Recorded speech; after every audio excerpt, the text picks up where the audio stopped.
यहाँ मौजूद शिवलिंग का आकार काफी बड़ा है। इसे कोई भी आसानी से गले नहीं लगा सकता। अगर कोई बिना पहले से सोचे भगवान भोले को गले लगा ले तो शिवलिंग पूरी तरह से पकड़ सकता है। ये अपने आप में काफी विरोधाभासी है, लेकिन इसे भक्त भगवान भोलेनाथ का चमत्कार ही बताते हैं। सतना के गैवीनाथ मंदिर के शिवलिंग से जुड़े कई चमत्कार सुनने को मिलते हैं। हमारे साथ दीपक हैं जो बता रहे हैं कि किस तरह से इस शिवलिंग को अगर अपने हाथों में पकड़ना चाहें तो शिवलिंग हाथों में नहीं आता, लेकिन अगर कभी आप बिना विचार किए आ जाएं तो इस शिवलिंग हाथों में आ जाता है। कैसे होता है? ये सर, जब आप बिना इच्छा से आते हैं तो आप पूरा मतलब ये आप पकड़ लेते हैं भोलेनाथ को, लेकिन अगर आप ये इच्छा बना कर आते हैं कि आज हम भोलेनाथ को पकड़ेंगे तो ऐसा नहीं होता। नहीं आएंगे आपके पकड़ में? नहीं। पकड़ के दिखाएंगे हमें आप? जी जी। दीपक हमें दिखा रहे हैं, देखिए ये प्रयास कर रहे हैं इस शिवलिंग को पकड़ने का, लेकिन उनकी पकड़ में नहीं आ रहे हैं। और कई बार वो बताते हैं कि जब वो बिना विचार के आते हैं और इस तरह से प्रयास करते हैं तो शिवलिंग पकड़ में आ जाते हैं। जी हाँ। ये क्या चमत्कार है? ये भोलेनाथ की महिमा है।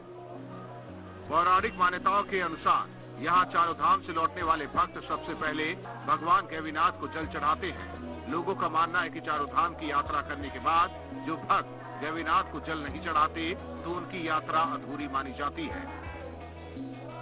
गैवीनाथ महादेव मंदिर एक ऐसा तीर्थ है, एक ऐसा स्थल है जहां पर माना जाता है कि सभी तीर्थों का जल चढ़ता है और चारों धाम की यात्रा करने के बाद जब यहाँ पर जलाभिषेक होता है तभी वो यात्रा पूर्ण की जाती है। हमारे साथ यहाँ के स्थानीय शिव कुमार श्रीमाली हैं, उनसे समझते हैं। ये बताएं शिव कुमार जी कि सभी तीर्थों का जल यहाँ क्यों चढ़ाया जाता है? चढ़ाया इसलिए जाता है कि ये गैवीनाथ जी हैं, ये धरती से उपजी हुई मूर्ति है। राजा वीर सिंह की तपस्या से महाराज उपजे हैं। जल चढ़ाने के बाद जो चारों धाम यात्री जाते हैं वो यहाँ पहले जल चढ़ाते हैं, फिर यहाँ से जल चढ़ाने के बाद अपने घर में होम हवन पूजन जो भी करते हैं तब होम उनका पूर्ण कहलाता है। जी। यहाँ बिना जल चढ़ाए उनकी चारों धाम यात्रा पूर्ण नहीं होती। जैसे अपन तो यही जानते हैं कि जो भी यात्री चारों धाम जाता है वो पहले यहाँ जल जरूर चढ़ाता है, इसके बाद उसकी यात्रा पूर्ण कहलाती है। इसके साथ ही मंदिर परिसर में तालाब बनाया गया है जिसकी अपनी अलग मान्यता है। कहा जाता है ये चमत्कारी तालाब 12 महीने भरा रहता है और इसकी धार उज्जैन की शिप्रा नदी से जुड़ी है। यही कारण है कि भीषण गर्मी में भी तालाब का पानी सूखता नहीं। लोगों की आस्था ऐसी कि हर बड़े पर्व पर यहाँ स्नान करना लोग पुण्य कमाने जैसा मानते हैं।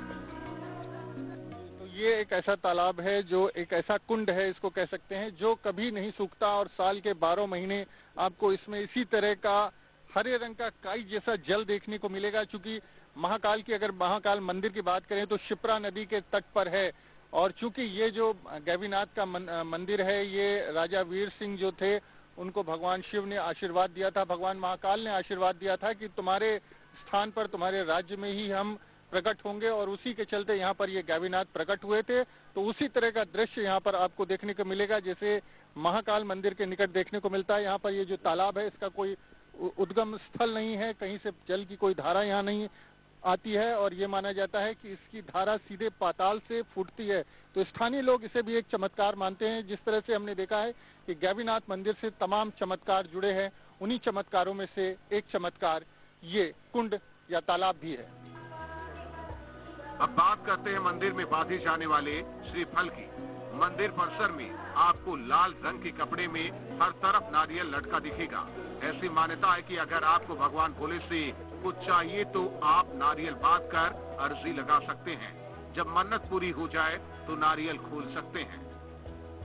पद्म पुराण के पाताल खंड में वर्णित गैवीनाथ मंदिर से जुड़ी कई मान्यताएं हैं। जैसे हमको इस मंदिर के प्रवेश द्वार पर जो गर्भगृह है उसके प्रवेश द्वार पर यहाँ पर आपको तमाम नारियल बंधे हुए दिखाई दे रहे होंगे और भगवान नंदी यहाँ पर विराजमान है। ठीक सामने वहाँ पर ये भारी संख्या में बड़ी संख्या में लोग अपनी मान्यताएं एक तरह से जो होती है जो मानता होती है उसको लेकर के यहाँ पर आते हैं और इन नारियल को यहाँ पर बांधते हैं। ये नारियल यहाँ पर क्यों बांधा गया?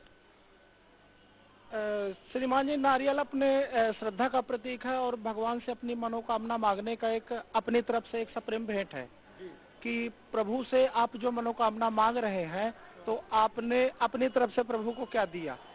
तो देने के जो कुछ देंगे उसके बदले ही तो कुछ मिला है। तो आपने अगर अपनी तरफ से प्रभु को एक नारियल भेंट किया तो प्रभु आपको आपकी मनोकामना के आधार पर जो भी आप मांगेंगे तो उसके बदले देते हैं।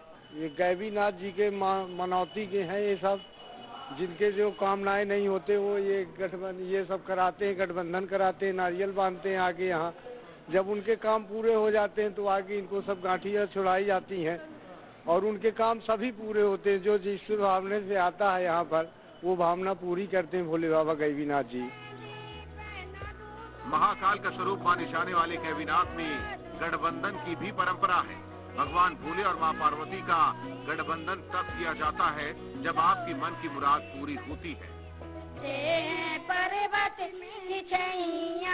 पार्वती गौरा के तैया गाओ तो भोले बाबा बेंदी पहना दूं, बेंदी पहना दूं तो मैं सुंदर सजा दूं, लाज तो मैं एक आई पार्वती गौरा के तैया।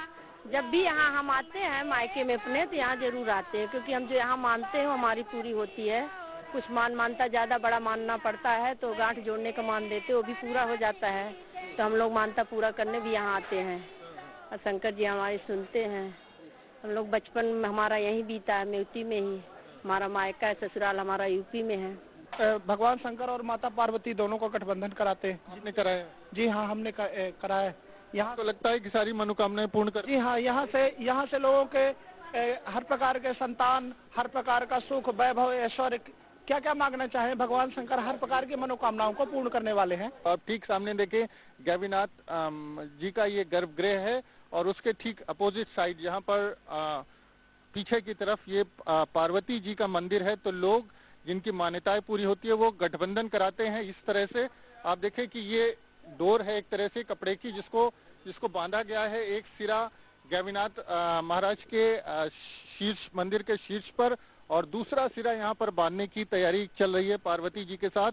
और ये परंपरा जो है वो बैजनाथ धाम में भी होती है। तो देख सकते हैं कि यहाँ पर भगवान शिव और पार्वती का गठबंधन हो रहा है, यानी भगवान शिव का और पार्वती के जो मंदिर का शीर्ष है उसके बीच में एक तरह से डोर बांधी जा रही है जिसको गठबंधन कहते हैं। तो ये गठबंधन यहाँ पर हो रहा है।